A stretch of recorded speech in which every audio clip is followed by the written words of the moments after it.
Welcome to the Mike on Much podcast. I am your host, Mike Veerman, and I'm here with my friend and trusted producer, Max Kerman. Max, how's it going? Pretty good. We're also here with our pop culture aficionado, Shane Christian Cunningham. Shane, how you doing? I'm good, man. You look tired. How many hours did you get? All I do is work. That's the problem. For our listeners, I don't think we've ever recorded a podcast this early in the morning. Yeah. So this is very early for us, but hopefully we can keep the energy going. This just proves to me we could never be morning show I was going to hosts. say, could we do a morning show? We'd I have to go to bed great. so I early. feel so great if we had a morning show that it would I'd go to bed at like 6 every night. Oh, geez. No, like I was with my brother drinking and watching the Cavs game last night play the Raptors, so Yeah, I just like... I can't give that up. I just think it would be so fun if we had a morning It would be fun. And it's like one of my dreams. Like it's one of my actual, besides playing in the NBA, it's like a realistic dream. So morning Yeah. show? What about a midday show? Any show Any would show. be amazing. Okay. Yeah. But if we only had the opportunity to do a morning show, I would love it. Do you think that we would have to change our style? Like, this is Mike, Shane, and Max in the morning. Thanks for tuning in. I hope your drive is going great. We're going to put some music on right now. Well, I don't know. Yeah. You already have that. a good radio voice, so I don't know. No, but I there might is- have to change a little. But there is like an intensity to the conversation Oh, on those man. shows that I wouldn't be able to do so well. Shaney, could you give us a little of your radio voice? All right, it is 9 a.m. and it's a sunny day, and you know what? It's a great day, and it's also going to be a funny day because we're going to have the one and only TJ Miller on the show. He had a little whoopsie daisy the other day, but he says he didn't do it, so we're going to believe him. Kidding, we stand strong with the women. Hashtag me too, everybody. I don't know. That was funny. That was a great voice. Okay, Max, give us a little bit of yours. What are you doing this weekend, folks? Come on down to Bad Boy Furniture. We're going to be live on the lot. We got incredible deals. It's going to be 40% off all couches. We can't wait to hang out with you. Sponsored by Mill Street Brewery. Come on down. Oh man! good. So if you're if there's like a radio station producer listening to this episode of the pod, we're available. But maybe we can get the start time closer to 11. Yeah. So today on the show, guys, we have Brian Fallon from Gaslight Anthem, who is, I mean, we'll get to his interview in a bit and we'll set it up, but he's kind of your buddy, Max. Yeah, there's a few points of connection there that are kind of interesting. Yeah, we'll get So to him we'll in a get little bit. Other than that, though, what's been going on? Actually, all three of us are going to the Junos tomorrow. We're flying out. Yeah. You're nominated and performing. Yep. And Shane, you're nominated. Yeah. And I'm just tagging along to do some pod shit. Mhm. It's kind of a blessing and a curse, though, because it's an honor to be nominated, but it's very expensive. Like they don't really roll out the red carpet for the nominees. Like $600 for one of those tickets for the Junos. Just to come to the thing. I know. For me, they cover it, but if you no plus one. No, I know. And yeah, and I had a birthday weekend planned for my wife, and then we had to cancel that. And all do the money's this, just going to and the this was more than double the cost of the birthday weekend. Better win that award. I wonder how much the Oscars cost. Yeah, you probably get. I bet you get a +1 at the Oscars. Yeah, but maybe not. I wouldn't be surprised if everything costs something and then the studio has to pay for it or something like that. Actually, true story. Justin Stockman, who is the big boss and makes this pod happen, his good friend from college got nominated for an Oscar for Best Original Short. It was a film called Madame Tootly Pootly, I think. Look it up. Anyway, so I think Justin went to the Oscars one year. Wow. Did he have to pay for his ticket? That would be a great question. We should have him on. I the heard pod. you have to pay if you win an Oscar. You have to pay to get it. Seriously. Yeah. Yeah. Yeah. Wow. Those things cost money. There you have it. Well, you very kindly, you or your team or somebody did, bought us the MMVA. Yeah, those are because expensive. those were expensive. Yeah. But thank you very much. Yeah. You deserve it. It's gonna be good. Yeah. Max, can I be your +1 to the Junos? Lauren's not coming. So Hey. there you go. Maybe I hope I can fit her into her dress. Yeah, I'll have to kiss you if we win. You know, we stand up and you hug your partner. Yeah. We make out and stuff. Oh, that'd be So amazing. How many? You're nominated for 3? 3, and then our producer Eric Ratz on Knocking at the Door, he's nominated. So we're kind of a part of that nomination. So depending on who you ask, we're nominated for 3 or 4. What do you think's your best shot? I don't know. It's a good question. So I don't think we're going to win Fan Choice Award, because that's like up against like Shawn Mendes and like a lot of like acts that have younger audiences that are on social media, and it's all based on like RTs, I think. So I don't think we're going to win that one. And I think that's the only award on the night of the show that we're nominated for. Single of the year, maybe. I don't know. People seem to like our single. And what's the other one? Video. Oh, video. But so I think it's between, like, in realistically, it's just between Jesse Reyes and you. Yeah, I don't know. But So Shane, for the award that you and Myers are nominated for, yeah, You think Jessie Reyez is your competition? Yeah, because luckily there's all these rules on Canadian CanCon. Yeah. So huge acts like The Weeknd or Bieber and all that, they get shoot in America, and it doesn't really apply to Video of the Year. So there's a lot of, I don't want to say lesser acts, but certainly less popular acts who are in the category, with the exception of Jessie Reyez, who, and her video has 2 million views, which I think Knockin' just has over 1 million. Yeah. But if we're thinking politically, I think you have a better relationship with the Junos. So they might be like, you know what, let's give it to Maxi No, but Boy. Jessie is sort of the darling of 2017. I know, but this isn't going to be televised. So maybe they just want to pull a favor for their boys. I like it's all just based on favors. I don't know. I'm a conspiracy Have you theorist. watched her video? I haven't seen it. Yeah. Is it good? Is it good? Is it like artistic? I like It is. It's fine. It gets a little repetitive. Like it's one of those things that it does its tricks and then it cycles through its tricks, which every video does. A little bit more went into Knocking, I think, than that one. Not to say more work means better video, but in this case, I think it does. So here's a question: if we win, do we go up with you, or is it just you and Mark? That's a good question. I think We should award figure shows, this out. they don't really care about the no-namers. So it's like Arkells, and then we kind of go up with you.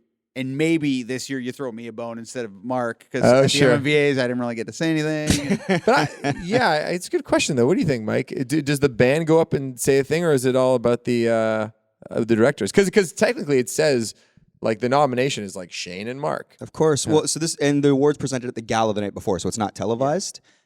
Stream though, you can stream it online. Okay, so there you go. So listeners, if you want, watch the stream. If somehow on probably Junos. Webmaster Dan said if we win, we're gonna have to give a speech, but no one wants to see no names, so they're just going to have you guys come up and maybe like begrudgingly pull us up. Well, I think the band gets to decide, right? Yeah. Well, I think you guys should definitely come up. And maybe the protocol is like I say a short little thing, like all credit to these guys, and then you take over. Do you got something in mind? Yeah, I'll do my MMVA speech that I had prepared that you never really threw me the bump, but I had it in my back pocket just in case you were kind enough to. How long was your paper? Was it like how many names were listed? No names. It was just going to be in high school people used to say I was never going to win an MMVA. I don't think they'll be saying that anymore. Yeah, like anybody ever said that in high school is the joke. Right. Will you thank the Mike on Much podcast in your speech? Good question. Anything for publicity? Yeah, that'd be good. That could bump numbers. So people that are listening, you'll be listening to this most likely on a Friday. So watch the stream, or Saturday. Watch the stream, and if Shane and Max win and Mark win, you'll hear him thank the Mike on Much podcast. And the reason I would do that is because I am thirsty. Exactly. If you listen to the dessert first and then this second, you'll know what I'm talking That's about. a tease. We had to record the dessert earlier today. As you read in the description, the nut appears in the back end, but we've already recorded that. And as you and Greg would say, this was would you call it an unmitigated disaster? Oh man! As we're here in the dessert too, Greg, my brother Greg, who is actually in the studio right now. Greg, what's up? Yeah. He works with the nut in the same building here, so he's just hanging around. But anyway, Shit got real. shit got real. So speaking of things getting real, Lauren is really into the show This Is Us. Oh man, Have you guys watched this show? Never. get the tissues out. You know it though. Yeah. We pitch on I it. should know it better because we do talk about it quite a bit at our job. Yeah. If you don't watch it on CTV on what, Mondays? I don't know. Yeah. We stream it. Oh jeez. You You stream know, it on CTV.ca. I stream it on ctv.ca. Great platform. So a lot of network shows aren't respected in the same way that cable shows are respected. Am I getting that right? Yeah. Or premium it's not cable? considered prestige TV. Yeah, so Prestige TV is HBO, Showtime, whatever. But network shows actually have much bigger audiences, right? Because they reach everybody who has basic cable and middle America, as they say. You're talking about the idea of like what's popular isn't necessarily quality, because Yeah. if the masses love it, then it's got to appeal to such a broad base. Whereas indie things or like stuff you find The on Wire, it's like no one's telling that story. kind of thing. Exactly. Yeah. Like So- my mom's not going to watch The Wire, but she'll watch This Is Us. Exactly. And so will someone cool like Lauren. Well, I think this is what I'm getting to, is that a lot of these network shows, people don't respect. But Lauren started to watch This Is Us and really loves it. And Lauren wouldn't fancy herself like a pretentious media viewer. She kind of just likes what she likes. But she made me watch one episode, and it's the episode. They've been alluding. I'm not going to ruin anything, but they've been alluding to their dad dying, and the show goes back and forth between like the mid '90s to present day. Like it kind of jumps around time wise. And they've been alluding to the dad has passed away. Yeah, is it like half the show Mandy Moore in like old lady makeup? Yeah, exactly. Right. But then the other half of the show is like her at her current age, but back in 1996 or whatever it is. And so I watched the episode where they reveal how the dad died, and I literally cried like uncontrollably, like worse than Selma. When I saw Selma with Mike, and I was crying a lot there too. And you have the weirdest cry. I have a weird cry, and so then the episode ended. And I just kept crying. Like I guess I hadn't cried in a while. You know when you haven't cried in a while? Cathartic, man. And then you're just like, there's a lot of things inside of you. And I know it's like that expression. It's like things are bottled up inside. But I think things must have been bottled up inside. How often are you crying these days? Like in a yearly average, would you say you cry 4 times? 5? Probably more. It kind of depends on how what television I'm watching, because like that's I don't cry too much. Not in real life. It's more like watching fake life that makes you think about real life. Exactly. And so it was just kind of a really powerful thing. And anyways, I just wanted to give a shout out to the show, because I think the reason why people like the show, we like to shine a light on things that aren't going through their shout outs. No. Yeah, at the end of the episode, and a shout out to This Is Us. Why people like that show is that, it reflects some of the things that are happening in your own life, or just like it reminds you of people that you care about. And that certainly did for me. But I wanted to ask you guys, what are the things that make you cry the most? Like, what are the things that, because like I can't even watch documentaries because I know I'll just start crying. Like there's a lot of things I purposely avoid because I'm like, I just cannot deal with that emotional weight right now. So I just watch sports instead. I kind of I don't really cry at real life, but I will cry at movies. Sort of just, I've noticed that's how I kind of, like I will absolutely tear up at movies, but in real life when real shit starts happening, I don't tend to cry. Like, I don't know, I just kind of deal with it. But this morning I got a little emotional. Really? Well, on the walk here, I was listening to Jeff Buckley. Oh, did you guys ever listen to him? Yeah, and so the thing about Jeff Buckley is like I used to see a girl back when I was really young, and when I met her, she's like, "Oh, I love Jeff Buckley." Cover your ears, Danica. Yeah, exactly. And she was like, "I love Jeff Buckley. Do you like Jeff Buckley?" And I was like, "Absolutely." But I'd never even, not only had not listened to a Jeff Buckley song, but I never even heard of Jeff Buckley. So I lied and said I did, and then I bought the CD Grace because I was like, well, now I got to learn about Jeff Buckley, and I put it on, and I was immediately like, oh man, now I got to like act like I like this for however long I date this girl. But this funny thing happened where because I had it and I listened to it so much, I ended up really, really liking that CD. But that's how long ago it was. So anyway, this morning, I saw like Linda McCartney. I follow her on Insta, like whoever runs it. It's all her old photos from like the 60s. And she has a photo of Tim Buckley. And so I was like, oh, Tim Buckley, who's Jeff Buckley's dad. He died at 28 from a drug overdose. And then obviously Jeff Buckley went on, became successful, and then went for a swim. And he died. I think he was 30 or something like that. And anyway, listening to Jeff Buckley this morning when I was hungover from having drinks with my brother, watching the Raps last night, sing Hallelujah, just sort of like the beauty of his voice and the sadness of his sort of accidental death, I was just getting very emotional and got a little misty in the eyes. Wow, that's a good little morning cry. Yeah. You like Jeff Buckley? I know the song. What about you? I cry at a lot of things, but number one thing I would cry at is someone crying. If I see someone crying, it makes it like you just talking about you crying, you were kind of tearing up a little bit, and it started making me tear up. Seeing someone cry is one of the weirdest things for me. Like the episode of Fresh Prince of Bel-Air, and it's gonna make me sad thinking about it, where he's like, why does my dad want me? It's like the saddest thing. And he cries. That scene. He cries so real in it. Yeah, and like when fuck. Oh, I was gonna say you showed me a video on your phone the other day. That made me cry. It was like a video that was kind of like emotional, and I was crying. So actually, you know what? I take almost it back. Everything.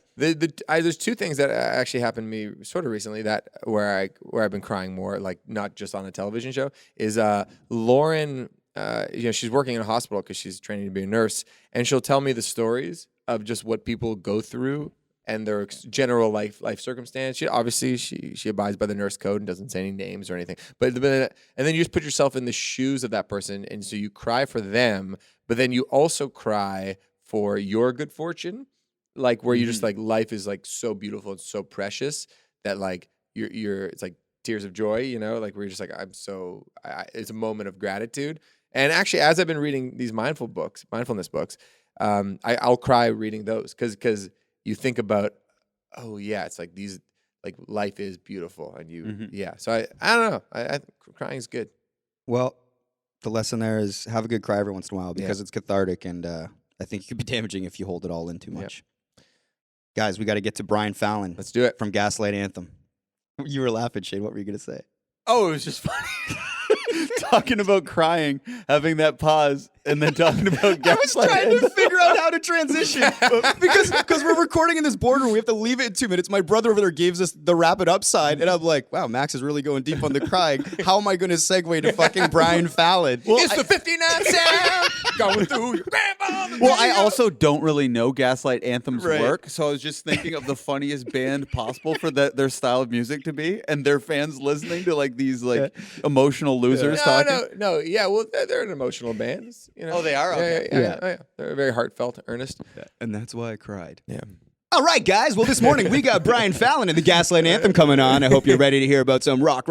Exactly. So anyway, like we said, this interview, you guys are very chummy. Well, I was kind of a fly on the wall. This was the least interview ever. Well, this was kind of interesting. So Brian and Fallon, who's the singer of Gaslight Anthem, and the Arkells have sort of been in each other's orbit for a long time. And for about 18 months, we had the same manager, this guy in New York. And then we stopped working with that manager. And then I didn't know if Brian was still working with this guy, Tom, who used to manage us. So I was wondering, I wonder if they're still managed. And so then Brian walks through the door, and it's not Tom. It's another New York City manager that I know. So it was just so bizarre to see, okay, he's clearly left Tom, but he's with this other guy that I know. So the whole thing was very disorienting. It was like, oh, Rich, what the hell are you doing here, Rich? Yeah. So it was kind of like exciting just for that because of the sort of like the history of our relationship. Well, it was very friendly. You guys talk a lot about Canadian rock. Yeah. You guys want to get to Brian Fallon? Let's get to it.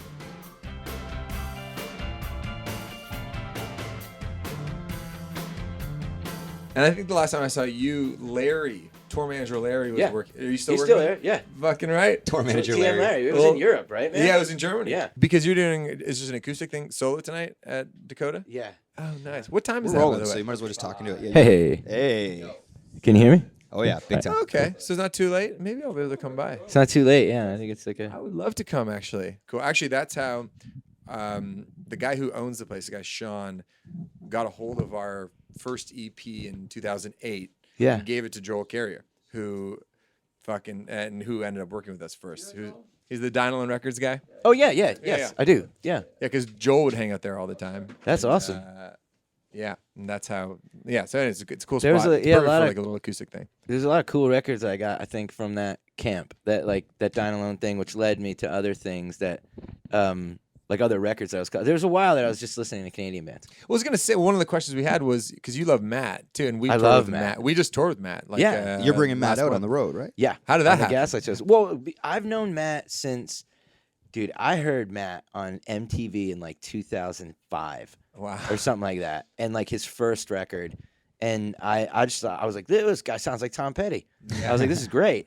And then I bought his records, and then followed him along through the whole thing, and then I kind of started just checking out all these other Canadian bands randomly. I don't know why, and they just kind of one led to the other. Like Matt led me to the Wolf Parade guys. Yeah. And then that led me to like Sunset Rubdown and all the other bands that they were in. And then I kind of crossed over into the Constantines. Yeah. And that led me to Feist and like, and then you guys. Yeah. And then all this other stuff. It was so weird. And I was like, It's this whole it was ecosystem crazy. up here. Yeah, there's a lot of really good Canadian bands. We always feel so lucky because I would have been 17 in 2004, and that was like the height of Broken Social Scene, Feist. Yeah. Like the Stars were coming up. Winter's Sleep, Matt Mays, like all these bands would have played in Hamilton where I was going to college. Yeah. In like 200 cap clubs. Wow. But it's like that, and that's where we learned everything. It was like That's so seeing cool. those bands. So yeah, That's how I feel very caught it. lucky. Yeah, it was definitely during like I remember writing Sink or Swim and listening to massive amounts of like Wolf Parade and Constantines and all that stuff, and like just the whole time. It was That's so really cool. It's crazy. That's awesome. Well, I know Canadian bands always love it when you give us shout outs. Do they really? Oh yeah. Oh, we I feel like up here. them. I mean, I really like Yeah. them. You know, they're good. I love all those things. The Wolf Parade guys have a million side projects. Oh, which the is Operators and Divine Fits. Yeah, they did with they're Spoon. good. I really like them. Yeah. And then there's this, not the Psychedelic Furs, the Handsome Furs. Handsome Furs. Yeah. The Handsome Furs is a great band. Yeah. That I love. I just can't decide which guy do I like's voice better. You know, I like them both. Yeah. I don't know. They're It's, cool. Getting deep whatever into your the taste is. Canadiana. Yeah. I love all it. of our listeners. Are they cool? Are they like cool people? I don't know Dan that well. Apparently, he's a really nice guy. Yeah? But he's one of because he was a Montrealer. So Okay. it's the ones that live in Montreal we don't know quite as well. But if you're in Toronto, you kind of run into everybody. That's awesome. Yeah, it's cool. I like Matt's crew too. Yeah, Great. Matt's in Toronto now. I'm sure. I know. Have you seen him since? I you were in haven't. town? No, Okay, he's yeah. like he's too hard to get to text you back. Oh yeah. So I actually deleted Matt's number. So sorry, Matt, I deleted your number. Matt because- loses his cell phone like once a week, basically. Yeah, and I have kids, so I can't be bothered with that. I just got to be like, I'll see you when I see you. Yeah. But I know I'll see him again. Well, you're gonna see him on these dates coming See, up. sometimes that's how you have to do it. Yeah, I'll You just have to book do- a show. You got to book the hang. Adult play dates, man. Yeah, so I let when we did that, the way that happened is we have a kind of like a we always have to pick two separate like camps of bands. So I like the more like rock bands, and then like some of the guys like the like new younger like punk rock bands. So I was like, yeah, I don't care who you put on the shows as long as I can have somebody I can stand. So I was like, I need something to listen to that I can deal with. And like turns out I ended up liking what they sent over, but this was pre Sure. You know, I didn't know what they were going to say. I didn't know if Yeah. it was going to be like this grindcore band from Gainesville that like 4 people have heard of, you know, like total crust punk vibe. Because it could be, you know, you never know. Yeah. And I was like, it's been a long time. And then, yeah, it wasn't. It was cool. Okay, good. Yeah. So it was good bands. So it ended up being a packed show that I was like, oh, this is great. You know, so now I have a bunch of bands I like. Because when I take people on tour, it's like I'm taking Caitlin Rose out, and like it's not, you know, not really a thrasher. Maybe personality wise, but Yeah. not like, you know, like hardcore personality, cool, but not on the music front. Right. You know, the music, it's less thrashy. It's always funny to think about just because you have so much history with your bandmates and there's so much baggage. And so somebody could suggest something that's totally reasonable, but if it's coming from them, you're like, I don't know if I trust this because I think I know you too well. But if like Mike said it to you, you'd be like, oh, that sounds like a good idea to me. Sometimes, yeah, you have Yeah. neutrality when it's somebody you don't know. Yeah, that's what You can just producers say, can be like, helpful. All right. Yeah. Yeah. But then, you know, that's where Rich steps in and he goes, you got to be neutral. You got to be open. Yeah. Bird's eye view, guys. Come Yeah, on. bird's eye view. Yeah. And I go, it doesn't sound, it sounds punk. I'm not sure. You know, and I like punk music on the turntable, but I don't want to hear like, you know, I'm not going to have Crass open up for us every night because it gives me a headache. Oh, yeah. I All love right. it. Well, We're the interview's being over. honest. No, Yeah, go for it. that was great. Yeah. Thanks for coming in, man. Yeah. See you later. Yeah. No, I mean, we were just going to kind of go back and start at the start because obviously you're pretty synonymous with New Jersey and you sing about it a lot. And Yeah. I kind of wanted to know, like, what did your parents do Kind of. growing up? I don't really sing about it as much as people think. Right. It's but funny. I mean, that's the impression. Yeah. The imagery of it all. Well, It it's feels the- very Jersey. Yeah, like it leaves you before it sort of walks ahead of you. Yeah. You know, like my what do you call that? Like when you know something about someone and it sort of enters the room before they Yeah, do. their reputation precedes them. Yes, that's Yeah, the yeah, that's yeah, the yeah. phrase. Yeah. So the New Jersey precedes me. Yeah, and the way you sing about it too, though, feels like a mythical place too, which I always is. enjoy that about songwriters. It well, like is, bro. one of my favorite Canadian songwriters, Joel Plaskett, writes about Halifax in a way that I've been to Halifax a few Cool. times, but it's like there's a legend around it because the stories he tells and the images he has in his songs. I like And that. then that's at least that's the New Jersey. When I think about Jersey, I think about the songs you guys Yeah. have. And It's definitely like it's got its mysticism for sure. You know, like there's it's so weird. It's such a weird like landscape because you can go, you know, if you land in Newark Airport, you get kind of one, you know, perspective of it, and it's just very like Star Wars because there's all those cranes that's where you got the idea for the in Empire Strikes Back, the little Oh.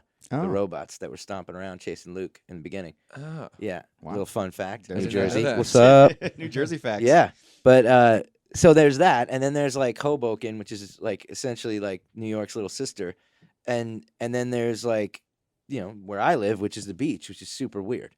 So if you combine all these, you'd be like, how is this happening on the same landscape? You know? Mm-hmm. So, but growing up, what did your parents do?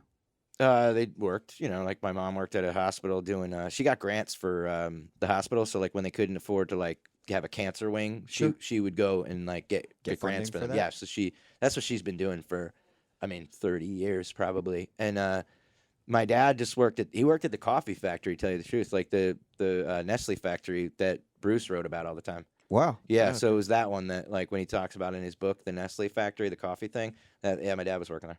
It's pretty crazy. Was he like more like a laborer or like a dude in the office? Or? I have no idea. No, he was outside working. Like he was Yeah. like a working guy. But I'm not exactly sure what he did. But he was definitely not in the office.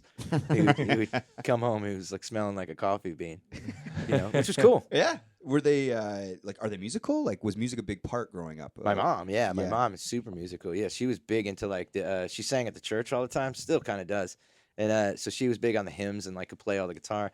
She used to be like radical when she was young, like a folk like, but like into the whole protest thing. And she was a little Sure. bit like wild, I guess. Was that's their era? You know, it's like Yeah. some folk protest 60s? music. She was, yeah, 60s. folk music, She was. I think she was radical.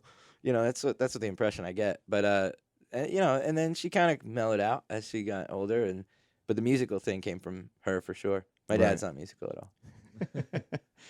Was picking up a guitar like natural for you? I mean, was it? No, it was difficult. Laborious. Like you Yeah, had to like, really struggled. at Like it? yeah, it was like a bunch of strings and blisters and wood and weird and then like one day it clicked and like not too long after, like I think I didn't want to be bothered with any guitar playing though. I was just like, show me the chords. Uh-huh. Like you give me the chords, I'll figure the rest of it out. Yeah, I'll write you a song. But Yeah, that's all I wanted to do. I was just like, get me on the train.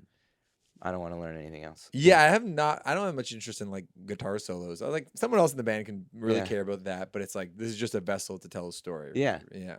I mean, now I've gotten better at it. I still don't like guitar solos though. No, You know, me I'm neither. not a big fan of like, I don't like shredding stuff. Yeah. Like, but I got obsessed with Mark Knopfler along the years, and like so that kind of stuff I really like. That like finger picking. It's very like, melodic. yeah, like playing like little slide parts on the guitar. You know, where they're not solos. They're just little bits to fill the rest of it. You know, but they're very melodic. So Yeah, that's they're more kinda like my thing. accents or highlighting as opposed to sort of it being a standalone piece. Yeah, like a background vocalist. Almost, Yeah, you know. exactly. So it's cool. I think that's really cool.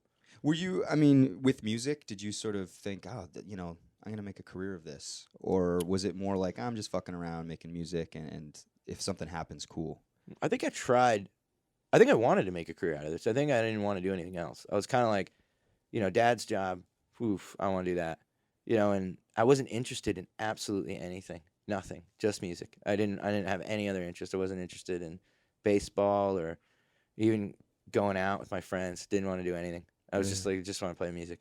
When we So- talked to Frank Turner, we were like, "Oh, what else would you want to do, or is there anything else, like any other aspirations?" He's like, "Nope, I just want to play. That's all I want to do." I don't know. I mean, he can read a book for sure. Oh, Frank sure. Turner. He's got a deep knowledge of books. Yeah, history. He's a history buff. Is he? Yeah, Yeah. yeah. He loves his. He British loves those history. books. He I loves- don't- yeah, he uses all the. Sometimes it's hard to talk to Frank, and I'll tell him that the next time I see him because he uses a lot of big words. Oh yeah, I'm from and he's New Jersey, British too, man. so they sound even smarter. Nah, my wife's British. I can understand that. It's not the British thing. My dad was born in England as well, so there's the British thing is not. That's not the hard That's not part. the It's intimidating no, part. it's not even intimidating. It's just that it's laborious sometimes if he uses too big of words. I gotta like Frank's got to be set on stun for me. like people got settings. Like there's Just and slow then him like down. yeah, when he's on like full on phaser mode, I gotta be like, dude, I gotta go because I can't understand you. And then but you know what, Frank, always the gentleman, he does dumb it down for me. Oh, good. You know. Nice. He's good with people. He's good. Well, I mean, Frank and I like have known each other for many, many years. Like he was playing by himself with Gaslight, and we were both playing a nobody. Oh, wow. This was many, many years ago. 2007, 2006. Oh yeah, yeah. 2007. Just grinding out those gigs. Oh, totally grinding them out. Yeah. Like it was horrible. And but also at the same time, awesome. But yeah, Frank definitely, like, when the show was over, Frank was not over. It would be like he would go outside and play for the kids again. Oh, And I would always be like, what are you doing? Like, I'm exhausted. He Like, still this is does it. You know, he'll book like a full headline tour with DJ gigs after at like the club next door. Like, Yeah? Oh yeah. Like he's still doing them like yesterday. But does he dumb it down for the audience? Because it's just, Oh, with the storytelling? Well, And no, stuff? like, no, the storytelling's great, but the words, it's just specifically the words.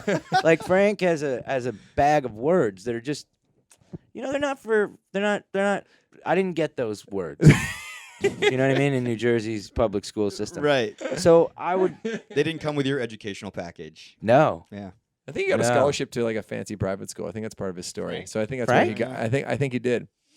I think that's part of his story. I don't know about I think that. he went I to the didn't- same private school, some royalty. What? I think. Frank's punk rock, though. He doesn't. He knows. is, but I think he snuck in there, and maybe that's where he found the Well, words. it's like Jeff Ott from that band 15. Okay. You know, I don't he was know. always in there. He's in another band called Crimshrine, and they were like real progressive, really well learned, people. They were just incredibly smart, and I always chalk Frank up to that, just like really incredibly smart individual, and he can weave a tale for sure. He's a good storyteller. But sometimes I got to tell him to back off with those words. I'm like, you're talking to the bin man here. Like, you got to just chill out with the word. I need like Oasis level words. There you go.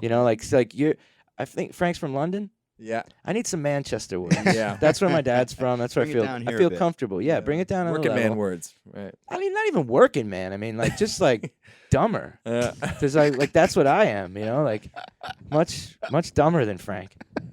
You're doing England Yeah, we're with them, doing right? UK with them. You're gonna have to in pass spring. on the message, man. Tell Yeah, him. Let him know. I'll tell text him right now. Tell him. I'll be like, Frank, I just did an interview. Chat with Max, and Yeah. enough's enough. I gotta just say, only when he's talking to me though. If he's talking, I mean, it'd be good though when he's talking. If he goes and meets the Queen, he might get one of those Queen things. Sure, He's those on his way. Knighting, or knighting, whatever. Yeah, the MB, Frank Royal Turner Order, MB, right? Yeah. If he got Frank would be a good candidate for that. Because who else are they going to give it to? The guys in Blur. Damon. They got to He give might it to be on his Noel way. before they give it to Damon. Yeah, that's fair. I'm Team Oasis for Yeah. sure. Oh, big time. Yeah. We had Noel on. I talked to him in New York. So awesome. He's the fucking best. He's the best. yeah. No disrespect to Blur though. They're a good band. My wife loves. So she's on- the Oh, I Blur. had a huge Team Blur Blur. phase, man. Yeah. I love Blur. Not me. No. I was pure as the driven snow. I was like Oasis or death. You're a loyalist, man. Yeah, man. You weren't gonna. I'm cross going over. down with the shit. Say I like them all. Yeah, it's all right. Let's get a smorgasbord in here. I don't Yeah. have to commit to one. You know, it's hard to have an opinion. I'm just kidding. Fair enough. I'm just busting. No, it's hilarious. I can listen to some Blur later, and then maybe some Oasis. So, I mean, back to the record. Yeah, we're just all over the place. Yeah, this man. is I'm great. enjoying this. No big words on the record. There's one big word. What is it? There's a big word at the end of My Name Is the Night, Color Me Black. It's ominous. Ominous. Yeah, but I learned that from a Swedish guy. Okay. Yeah. What you rhyme it with? Is there a rhyme for ominous? No, Great question. I said sound is the Is the rhyme word? the rhyme. It's at Okay, the end. cool. It's it's Okay. ominous. I wasn't bold enough to use that as the end. As the Right. last I bet one. you Frank could rhyme that in a second. Yeah. I bet you could. We should do Syphilis and we should do ominous. a challenge rhyme. Promise. Promise, It's ominous. not as many syllables. but- Syllables don't yeah. quite add up. We're gonna do a challenge rhyme off of one of those English TV shows that are like you know what I'm talking about, like Room 101, where you throw something for life in Room 101. Never mind. Okay. My wife, she got the English TV hooked Yeah. up. I don't watch American TV ever. That's all right. I don't like it. I don't like the American TV. Do you like science fiction? I don't mind it. 'Cause I you love a mentioned- Twilight Zone. You mentioned Star Wars, and then you mentioned Phasers and Stunning, which is Star Trek. So I just Is didn't it? know. It is. Nah, Yeah, Phasers on Stunning. I'm not a big Star Trek. It's cool. I like a Star Wars. I don't love a Star Wars. You know what I'm saying? Like I'm not Ryan Adams about Star Wars. I'm with you on that. Yeah, like Yeah. it's cool. I enjoy it. I don't want to talk about it. You know Yeah, what I mean? I hear you. I'm with you. I'm Yeah. with you. I don't love pinball either. I'm just gonna say that. Pinball. Nah, Ryan Adams is a pinball guy. big Got pinball you. guy. Got you. I think he's got great hair. I don't love the pinball. I'm not saying I don't love him playing pinball. I'm just not a big fan of pinball. Bruce used to love a pinball. Really? I don't love a pinball. Not a fan. No, it's frustrating. Okay. I All like right, it. to the record. yeah, we got to the important things to record. talk about. Okay. Sure. Yeah. Well, I mean, He'll just talk about Star Wars anytime. Yeah, Well, cool. Star Trek. Star Trek. Sorry. yes. Oh, you like a Trek? I'm All a right. Trek man. All right. Yeah. Now we're really getting off Trek. All Yo, Judgment Free Zone. Thank you. Except for liking both Blur and Oasis. That's fine. Yeah. So, I mean, we were going to get back to the songwriting in general and how people sort of resonate with, I guess in some ways the turmoil in your songwriting. And I guess as you grow older, like, do those themes come as easily? Your life has changed since when you were writing when you were younger. Like, what inspired you on this record specifically? Turmoil aplenty though. Yeah? Like Never turmoil, goes away? No, you always have some sort of inner turmoil. I mean, being a writer, you just like, you don't ever feel good enough. I mean, I think that there's some writers and musicians, I guess, that I've seen who go out and are very confident about what they do. They're very pleased with the product of themselves. Sure. I've never felt like that. I've always sort of felt like everyone's going to hate the next thing I do, or the previous thing. It's just, I don't know. I've always sort of met it with a lot of trepidation, just being like, this may not be great, and I got to really figure out how to do this. But at the same time, I think that there's turmoil in like a general sense. I don't necessarily feel like my life is particularly in turmoil right now. But I've been there. That's kind of always been the message. Like I've been there. I know what you're talking about. Mm-hmm. So sometimes you write for like a broader scope of turmoil, like maybe someone else that you see or something you hear about, and you could kind of relate to it. You want to tell their story because you see a little bit of yourself in Totally. it, and that their story is worth telling. Big time. Yeah. That's like a lot of it, And then there's the general turmoil that's like, I have kids and like taking care of them, and how am I gonna do this? And my career as a musician, that's ridiculous because it could go south at any minute, Yeah. So I gotta get good How old are your people around kids? me. They're 5 and 2, 5 and 2. almost 2. Yeah. Did becoming a father change your songwriting? Yeah, I think so, because I realized at that point that I wasn't writing about, like cruising down the avenue, like picking up girls named Maria anymore. You know what I mean? I couldn't like fake that kind of business, so I was just like, So what happens when they grow up? Yeah. And I had to write like this one. I got the first one, Painkillers, I did with Butch. I was kind of cruising on this high that came from meeting Butch. Like, so him and I just like instant locked friends. Like we were, it was like, oh man, like he was like the older brother I never had. Like he was so close to my age, and like he was like just really pumped on everything. Like Tom Petty, the Traveling Wilburys, loved that stuff. And I was just like, dude, we got to make a record like that, like acoustic, but not too acoustic, let's go. And we just cruised. So I was running on that, and the songs just kind of came out from being jazzed up. And then this one, I was alone kind of figuring out who was going to produce it, but I was definitely more like on my own in the room writing, and kind of was like, what am I going to do? Like, what am I going to write about now? And then I decided, well, you got to like, I called up my friend Matthew Ryan, actually, and he, God bless him, he spent 4 months on the phone with me talking. Like he would talk to me every couple days. There was like a lot of like. Would you send him like voice memos and ideas, or just no, talking? We would just chat about process, like we went through process, like how do you do it? We got real with each other about like the insecurities and like, successes and triumphs of writing. Because writing is a tough thing. Like, and anybody tells you it's not, it's crazy. Like it's super tough. It's a mystery. Yeah. Because how does it happen? Yeah. You're when like, you don't have a song, you think, will I ever have a song? Exactly. Yeah. Like, am I tapped? Is that it? Yeah. The keg is done. Mm-hmm. But he kind of helped me walk through that, and then I got Ted on the board, and then what we came to is the conclusion was that you just got to write about yourself now. You can't like lie about that stuff. Not you can't. If you were writing about other people and no one really cared about the the sincerity of the song, then you could kind of write about whatever. But I'm not like, I can't. My options are limited because I'm not from like, I'm from New Jersey, but I'm not from like, I didn't grow up especially like hard. I can't write about like the streets and like. And I'm not like a real political person. Like my views on politics are they're so cavemanish.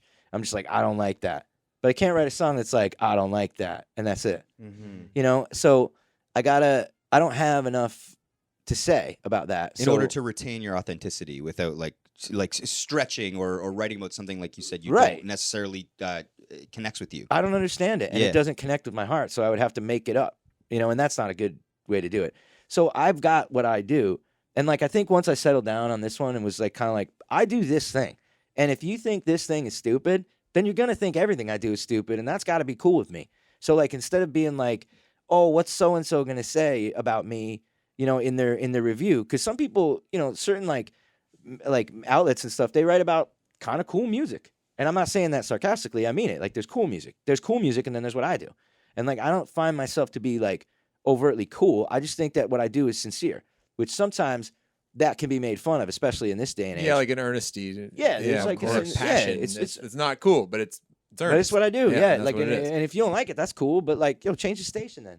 You know, if you don't worry about my music, because it's not. I'm not out here to like bust anybody's chops or like reinvent the wheel. I'm just kind of like, I write these kinds of songs, and like, I'm from that school. You know, I'm from the Springsteen school. I'm from like, the Constantine school. I'm from all that stuff. That's like straight, just like, this is life. This is what I see around me. I'm writing this. This is what I'm struggling with right now. If you are too, hopefully you could like it.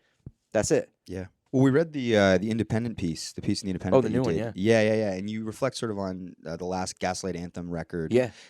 Get Hurt, and I know you love that record. Yeah, I think it's wicked. I think some of it is. Yeah. Well, my question would be like, how much of your feelings, I guess, on an album ultimately sort of rest with how it's received? We've asked that of a lot of artists, sort of like looking back on records. Does it color sort of your perception of it based on what people say? It used to greatly. Like, you know what I mean? Even if I thought something was awesome, if somebody started like making fun of it, I would think, oh man, maybe it's not awesome. Now I kind of go like, it's mine. What am I gonna say? You can't really make an excuse for what you love. You know what I mean? Like, there's always been that song on Get Hurt, for instance. There's that Underneath the Ground. That song, I love that song. Like some one of the magazines, like one of the cooler magazines, like tore it apart a little bit. They were like, oh, they're trying to do whatever, and I was just like, nah, I like that song. I don't care what you say. Like, and that's cool, but you got to stick up for. You don't have to stick up for it. I feel like I'm kind of at that spot where I no longer have excuses. I'm just like, I did this. I did my best. Yeah, if you don't like my best, then we're just not. Maybe we shouldn't have coffee together. Sure, it's cool. But it took you a while to get to that big point. time, a long time. Yeah. Yeah, because I always think it's like, obviously the band was trying their fucking hardest to make the best record. And probably they thought it was their best record, like as like they were working on or thought it was like the best possible thing they could do in that moment. I didn't know what to think of it. My head was in the clouds during that point. I was going through some turmoil in my life, and like, you can't expect someone to be clear-minded. Like, when you're in an argument with somebody, are you saying clear things? No. Right. Because your emotions It's are hard to heightened. stay rational Exactly. and calm. Yeah. So, like, that record was a lot of, like, emotion. But you know what? I wouldn't take it back, because that's what it was supposed to be. I just feel like had I been able to step out, I think there's some of the things I would have buttoned up a little easier. So I would have been like, okay, that song's missing, like, the ending. This song is, like, kind of needs to shorten a little bit. Like that, that's the only record that I would be, like, tweaking a little bit. Yep. But will I ever tweak it? Probably not. Yeah. Because it's a picture, it does what it does. I was a mess, and then, like, feel like it was a good representation of that. And I think some really cool, like, even some of the B-sides, I think some of the B-sides were, like, some of the best stuff we ever did. Mm-hmm. And I'm cool with it, It's not funny, though, how, I'll take that back. I think Great Expectations is probably one of the best things. That and 59 is pretty good. Like, that I listen to, and I go, like, if somebody was like, would you trade Born to Run? If it said, wipe Bruce Springsteen's name, you and Clarence standing on the front, or you and Benny standing on the front, would it be Gaslight Anthem, Born to Run? But then you had to give up 59 I'd be like, nah. Right. I wouldn't. And that's a cool place to be. Yeah. Sure. Like, I just feel that way. Not that I think my record's better. I just wouldn't trade it. Yeah. Do you personality, like, wise tend to be someone who looks back and thinks a lot about the roads not taken? No, not about the roads not taken. I look back on what happened, because I feel like your history defines who you are now up to this point. And then at this point, you can then change it. Like, what can be learned, sort of thing? Sure. So when I look back, like, people always say, like, my songwriting is nostalgic. I don't really know if it's nostalgic in the sense that I'm wanting to be somewhere else, because I don't. I just think that there is no, what else are you going to do but look back on what's happened to you? I can't be like, today I went to the supermarket, 59 sound, you know what I mean? I got to be like, well, this happened then, I can't, like, I don't understand that. Yeah. Well, I mean, looking back, are there sort of, can you point to times like in your career that seemed particularly sort of chaotic and what you think the root or cause was? It was like, of those issues? I think it was like the day after 59 Sound came out until Last week? Probably last week. Yeah. Or 6 months ago. Yeah. I got some like definitive lightning bolt clarity like about a year ago. Yeah. What do you Yeah. think? What's the root of that? Or No, what- sorry, about 8 months ago. And what do you think the reason for that was? It was everybody in my life and I kind of just like shut like the door on so many things. I was like, this is not, these are unsolvable problems. You know, like I can't do this anymore. I can't. Or you just let go of trying to solve the problem? I was like, doors got to close. I got to be this guy. Like whoever I am, I got to be this guy, and I can't be another guy. And I got to just shut out all the stuff that's not like anything that doesn't feel like this is good and I'm positive about this. I was like, I got to shut the negativity out, shut it all out, and just, just kind of be like, this ain't so bad. Like I'm doing all right now. And like, I feel good. And, the kids that like my music are good and like everything's cool. And also say no when you've had enough. Like when you're about to have enough, like I'm doing that right now with the summer shows with Gaslight. Everybody's like, are you guys going to do more? Are you guys going to do a record? I'm like, no, boom, doors closed. Why? Because all I can handle right now is the 59 shows. Well, will you do records in the future? I don't know. I can't see the future. But boom, this is done. Yep. This is what I'm doing. This is what we all can handle. And that's not just me. That's everybody. We're all saying that. But I clearly said that. I was like, I can handle this. Right. Yeah, it's tough because as you say, it's like you're an artist. Any day this could go south, but all you can do is today. You cannot, and literally just do your best today. Yeah. Because it's so easy to get fucking depressed really quickly when you think, but then fucking 2 months, depending on how the record does, okay, I might be here. Oh, I don't know how the ticket sales are in that place. Oh, fuck. And then things spiral out of control so quickly. Yeah, I mean. And it's hard. But the only thing you can do, I was reading this good like Buddhist monk meditation book, and it was like even when you're doing the dishes, just focus on the water hitting your hands and just be grateful for that water hitting your hands. I was like, that's some deep shit right there. And I'm like, but it's true. It's like just be very mindful and aware of what you're doing in that moment, because that is the only thing you can control.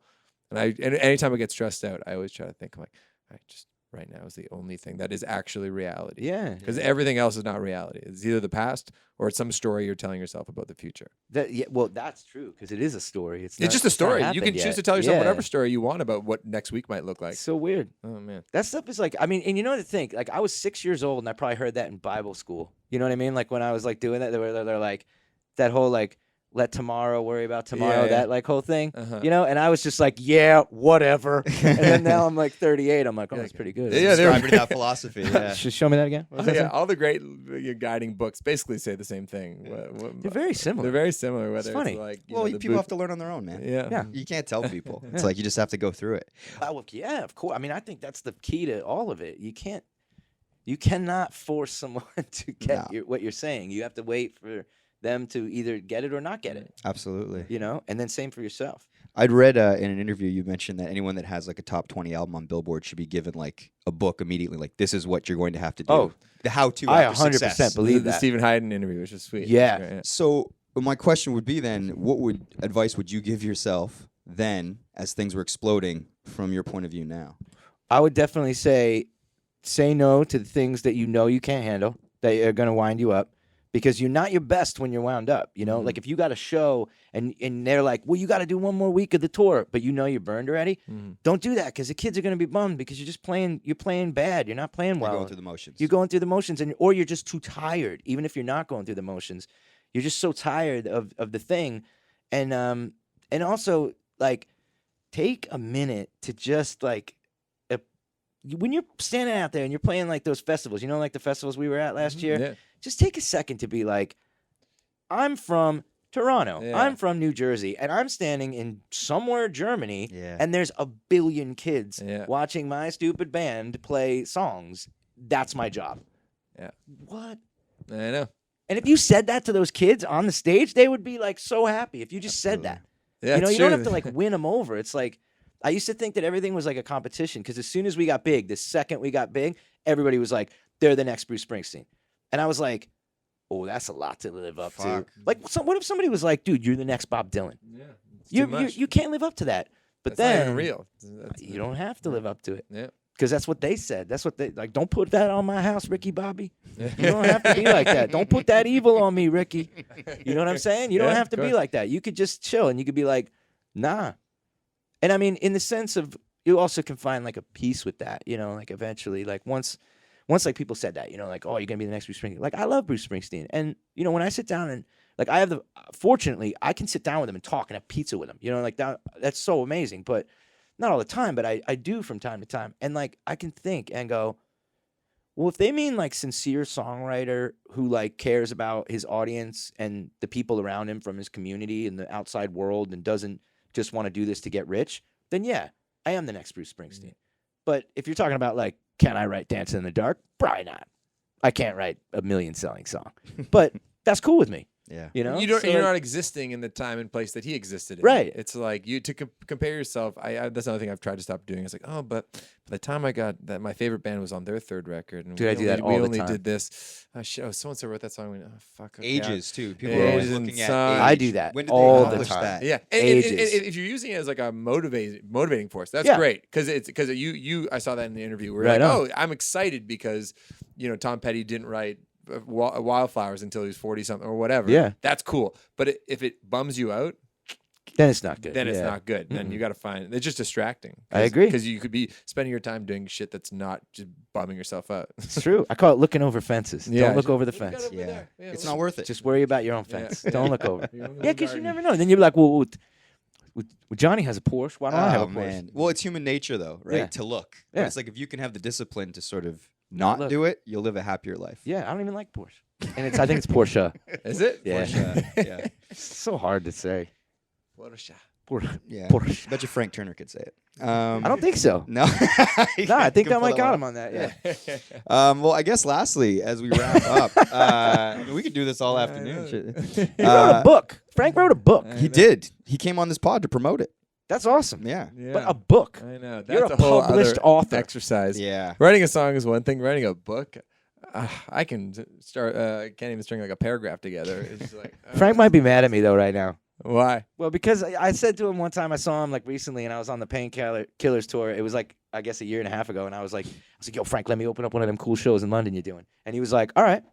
And then I was like, "Oh man, I gotta work on my record, man. I can't do the show. I'm sorry, I gotta bail." You bailed. Yeah, I had to. Well, because it was either like, do I finish my record or do I go do I go fly to London for a week and play with Frank? And I was like, I can't. And I'm like, I just can't. And he I think he understood, but he might be bummed. I'm sorry, Frank. Maybe you can say We're I'll doing learn. one of those lost evening shows. You are? on this in April or May or whatever. Yeah, they're cool. Yeah, he they're didn't cool. even ask me. Well, time. Frank's energy is insane. Where he flew to Brooklyn to play with the Hold Steady for one night. He literally got on a plane. I don't do that business. Yo, Frank, you don't have kids. I know he doesn't. He doesn't. I'm like, you don't have kids, Frank. It's Yeah. different. You got a lot more energy than I do. Can stay nimble. He is nimble. He's a nimble individual. Yeah. You know, he's jumping around. He's got them good energy, though. He's got a lot of energy for those kids. Good. You know, like when he's playing the shows. It's part of the draw, right? I think it is, because even if I hated his music, which I don't, but even if I did, I would. It's still kind of encapsulating when you watch him play. You're like, whoa. Yeah.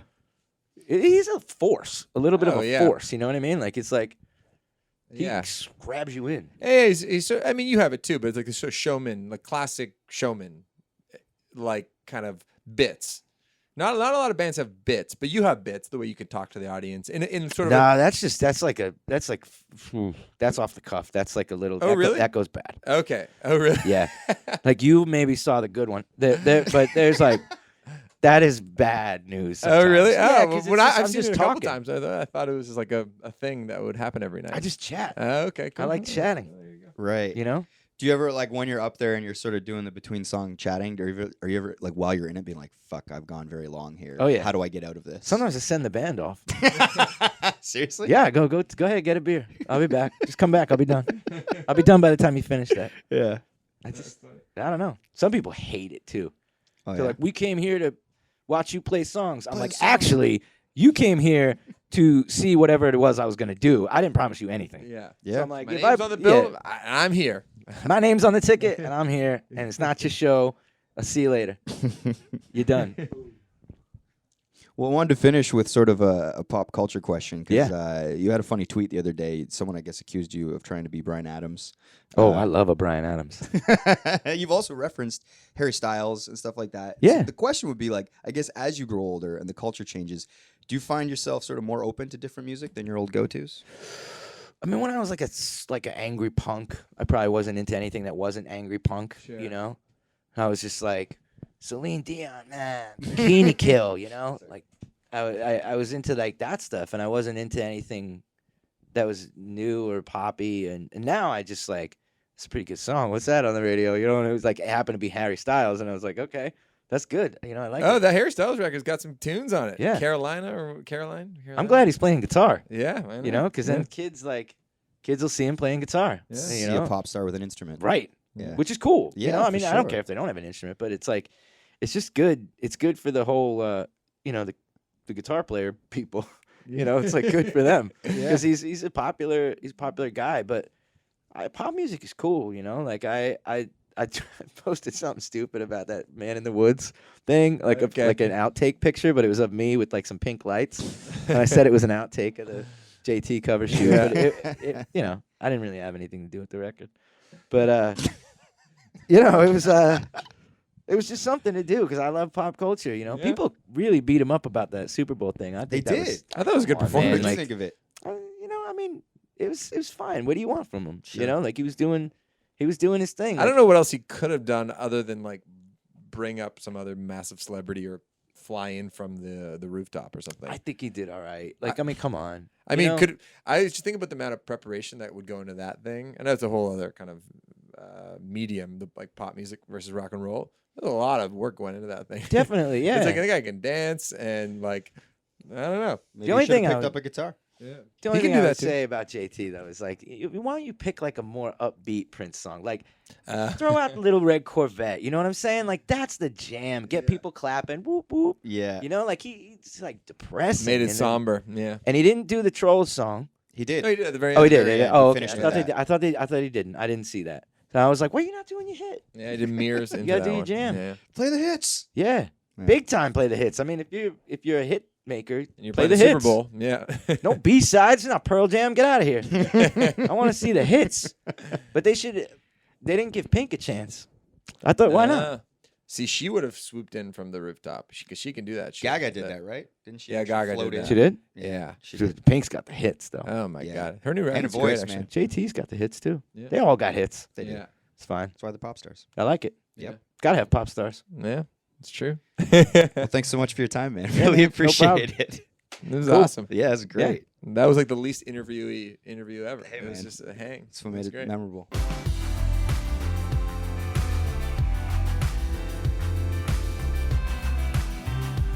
Welcome to the dessert. We are joined here by our friend and pop culture aficionado Shane Cunningham, but this is also a very special edition of the dessert because we are also joined by our good friend The Nut.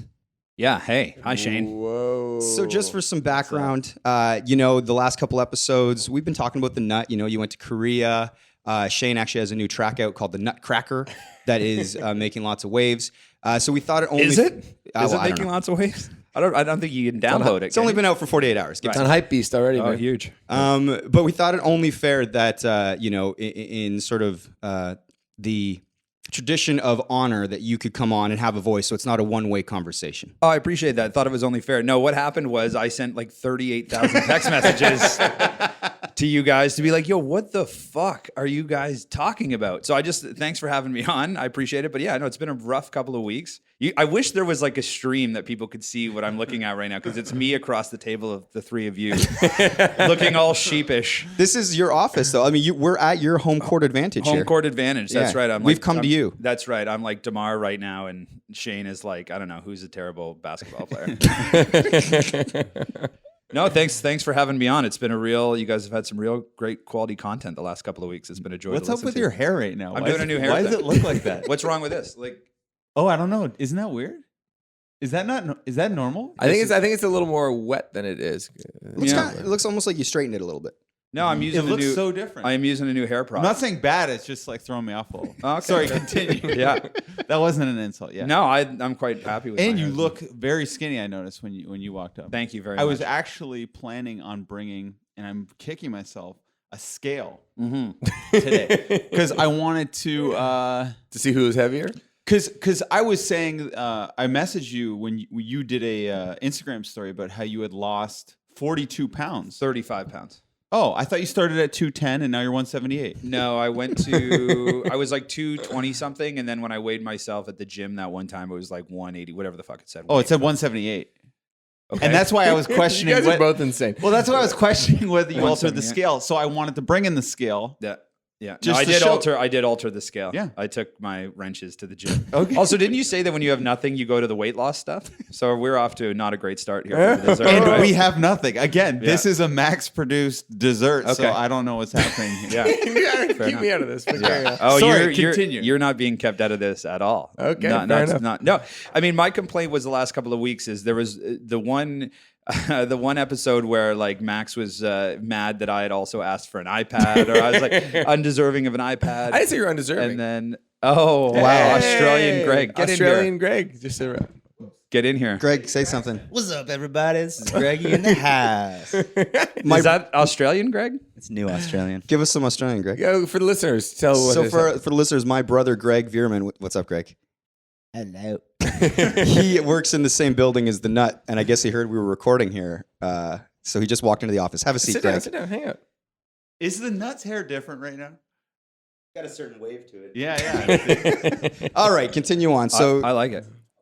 No, it's just been like I said, it's been a couple of weeks of just like being made fun of. To be fair, I feel like you like being made fun no, of. that's not true. Or As you- a matter of fact, and that's what is kind of like the irony in all of this, because there has been there's been some talk around the Champagne Boys group about the level of thirst of Shane recently, and so like to get made like, because when you say like, oh, you like being made fun of, or Shane will say something like, oh, you like staying in the news or whatever.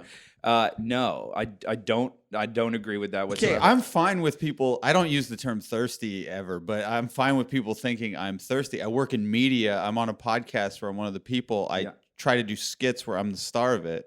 I have no problem with that. Great. I don't think it's an insult to say you want to be on the podcast. It's just it's a fact. You do. I right now want to be on the podcast. Absolutely. But you yeah. always, I said, when you were messaging me all your tirades, I was like, tirade. I was like, I'm going to apologize because the last thing I want to do is hurt your feelings. And I felt like you were taking jokes to heart. Yeah. And I said, I'm going to apologize. You go, no, don't do it. And it was like you wanted to keep it going. No, not at all. That's not true at all. This is fucking ridiculous. I wish I didn't even.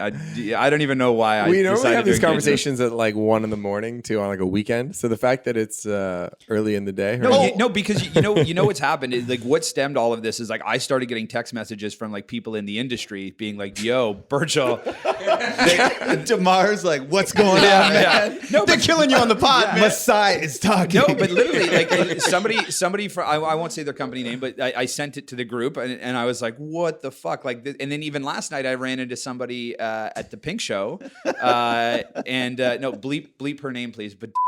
Pink, right? yeah. No, yeah. But I was at the. You don't want people to know what show you're at. That show was phenomenal. By I heard the way. it is She's lots a of goddamn acrobatics. treasure. But no, I ran into somebody that I work with in the club, and she's like, "Oh, I heard that song." And like Nutcracker? yeah, That's amazing. Yeah, and, yeah.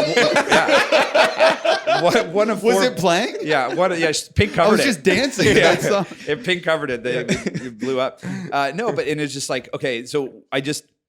I'm all for fun and games and jokes and everything, but I try to explain to you guys that there are repercussions that happen in real life from that stuff happening. I gave Max an anecdote where the new interns came into the office, and this is my new intern. Like I'm this dude's boss, and he's like, "Oh, are you Max's friend? Like Max from the Arkells?" I'm like, "Oh yeah." He's like, "Oh, it's funny. I ran into him at McMaster like a few weeks ago, and he asked me if I ran into some douchebag with a beard at the office." And he says this, yeah. No, but that's not the full context of the conversation. What You said a fucking douchebag with a beard. Yeah. No, I said that, okay, I met this kid and that he was in marketing or something and he was working at MLSC. And I do this thing, I'm like, oh, you're going to meet this guy, Adam's good friend of mine, known him forever, real douchebag. Like kind of to ingratiate myself with Like you're trying to be hip with the Mac kids? Don't use the term ingratiate with the children. Ingratiate. Yeah. Ingratiate. But more just like I like because the idea of like big head bosses that are scary and stuff is always kind of a lame concept to me. So I was just like, oh, here's a guy who I know. He's a bit of a douchebag, but I love him. Like I don't know. Oh, it's because you use that accent. It's all fine. Yeah, it wasn't meant like. I will say this: you're right that people can scratch their head because why would you call anybody a douchebag? Because on a certain level, that's just not nice. Yeah. I agree with you there, but it wasn't meant as like this fucking douchebag. It wasn't in that tone. It was more like in a playful, like he's got a beard. Because no, listen, the caricature of you is like a very eye rolly thing. Yeah. You'd agree, and you could say that the same thing about me too, or whatever, right? Yeah. So that it was more playful in that way. It's Yeah. like, oh, he's one of those hipster douchebags that has a beard and has like wears funky Nikes. Yeah. You know what I mean? So that's what I was saying. But you're right. I shouldn't have undermined you in front of a new staff. I appreciate that. I'm sorry. No, it's all good. But I guess it's just tough to be the fucking punching bag week after week after week when like we know people are listening. So it does like, you know, the fun and games sort of permeates real life, which is slightly annoying. And Shane, you're fine being a caricature and being this like wacky, whimsical guy. But like I have to have like real interactions with people. And that's why I didn't want to do the song as an example, because like, nah, I can't be just like this caricature. So For our listeners, the Nut was supposed to also do a track that was in response to Well, he Shane's had the disturbance. option. He said he wanted to. You also did a rap battle with me in public, and you seemed more than happy to do that. And you Yeah, put a I- lot of work into it. And in retrospect, I was like, okay, like that's fun, but I can't be like I don't want as this is a, like in the office or in the industry, a lot of people listen to this podcast. So I need to Thank be you, by the way, listeners. Yeah. No, but seriously, like Feel pretty good. it just Please leave a comment on iTunes. No, I'm not it's too early in the morning. I'm not articulating myself properly, but it's when that's all people see of me through the pod is like this like, you know, crazy guy who's in like this, you know, being like, what did you call me? Not an influencer, but you called me a brand detractor or something. brand deterrent. Yeah, brand deterrent. Exactly. Like That was funny. I can't have that. You know, they like But at the rate you're losing weight, at the time I said it, it was true. Now you're fucking the face of Nike, I would say. Yeah. You're the epitome of health. yeah, let's bleep that too. What? please. No, but I just it's just tough to be the punching bag week after week, especially when things are maybe mispresented as you have been known to do. I don't want to get into a context battle again, but you're like, Okay. always like, oh, like he said he's going to take out my legs in the boxing match. Like, no, I listened to that fucking episode of the podcast and I said, I'm going to kick you and Max both in the shins. Like, No, you clearly- mentioned kneecaps. There was don't kneecaps. I printed the text out. Yeah, I kick you both in the shins. I went back. And, You did say shins, but there was yeah. there was multiple groups, and in one of them you said kneecaps. I guess here's all I'm going to say is I'm painted with a certain level of thirst on this podcast. Sometimes you're like, oh, Birchall wants to do the thing at the rally. And I said specifically, I don't give a shit where we do it, the boxing match thing. Yeah. I sent you a note saying, Dan had an idea to do this boxing match. We should do it. It would be funny. We could do it at the rally. We could do it as part of another standalone pod or whatever. I'm like, I Yeah, it's a actually great idea. don't really give a shit where we do it. And then you come on the pod and present it as he wants to do it at the rally in front of I the want to do it biggest- at the rally too. I think that's the best know, idea. I know you do, but you don't present it that way. You just present me as being like this thirsty guy who wants attention, which I think is Well, it fair. won't happen at the Are rally. you Don't not worry a about thirsty it. No, guy? it Are you should- not a thirsty guy who wants attention? No, I don't think so. Because I think that the difference. on. No, I swear to God, because I do think the difference between you and I is when I work on something, I actually don't do it to put myself in the main frame of the Oh, picture. come on. No, I don't. Birchall. I'm just trying to have fun with it. It's not about like real insults. It's like, and it's not professional wrestling either. It's playful teasing. Yeah, but I guess my point is that it's starting to inform how people's opinions in real life are. I think we do sometimes try to let people know that the reason why we make fun of you is because you're the most successful of us all. And we say that on the podcast. So if you were some, schlep and like who didn't have anything going for him, we wouldn't be making fun of you. It's only fun because you're as successful as you are. That's fine. And listen, I'm and I hope fucking- that's made clear to all of our No, listeners. I'm great to have a good laugh, and and I'm certainly fine to be the butt of the joke whenever. But just it's not like it's tough to not have a platform to get back to say like, okay, you fucking idiot. So what's But our path moving forward, though? I think Shane needs to be killed. So what was the most untrue thing we said though? I think it's how things are presented. Well, if you're hurt, I was telling you too. The thing I want is everyone to have fun. That's my whole goal in everything I do. So if you're hurt, that's not cool with me. And that's what I was telling you. This is a via very text. sweet moment. Are you going to kiss me again? No, but I'm serious. Like if you're not having a good time, that's not my goal. My end goal isn't to make fun of how fat you are. My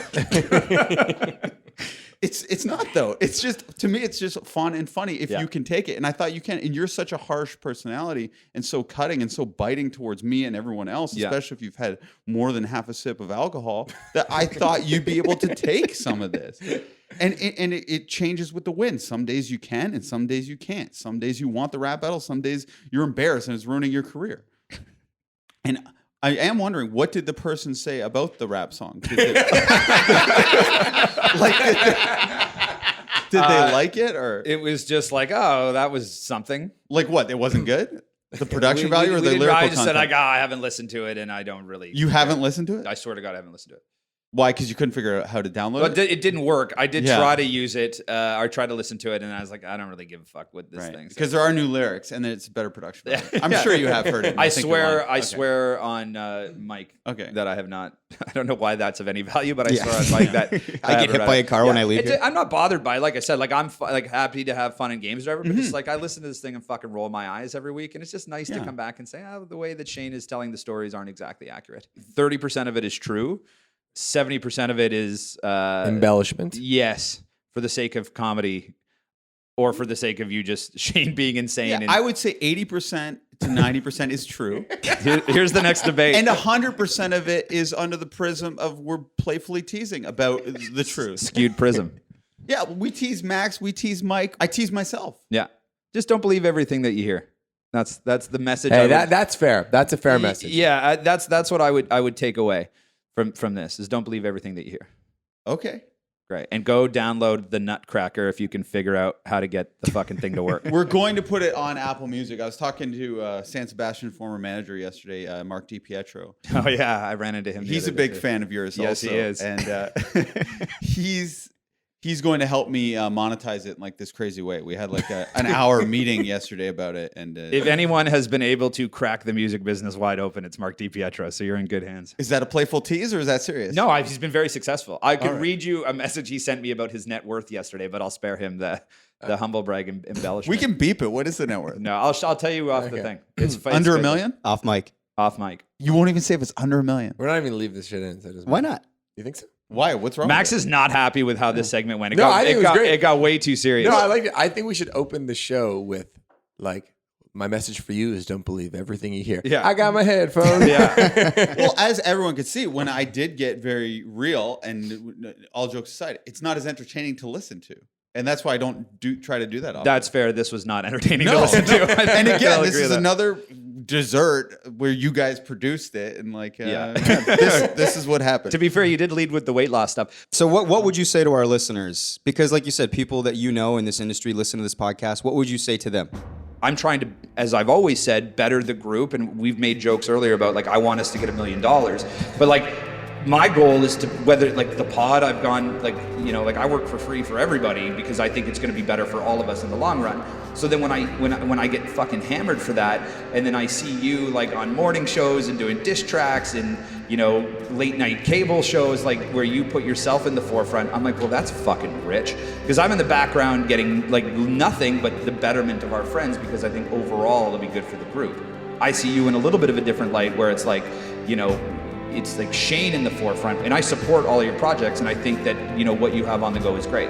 One of the reasons I like the pod from the get-go is like the being sort of upfront about the issues with your ego that can come from like being honest with yourself, and that is part of the issue when I listen to this stuff and it doesn't reflect maybe how I see myself. It can be fucking tough to take when you don't have the ability to like hit the ball back at you in like a similar playful way. You know what I mean? So there is a bit of ego that goes into it, but you know, we all work our balls off, and to be presented as being like this thirsty dude who just like skates through on his friends' reps drives me fucking bananas, because really I'm in the background hustling for everybody, you know, hoping that it'll all work out for us in the end.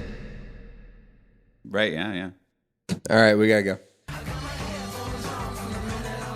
That's it. That's all. That's our episode. Thank you so much for listening. You can find us at Mike on Much on Instagram and Twitter. Thank you to Jenna Gregory, Terrapin Cat for doing all of the artwork for us. The Mike on Much podcast is produced by Max Kerman. I'm your host, Mike Veerman. See you next week if we don't die on the weekend.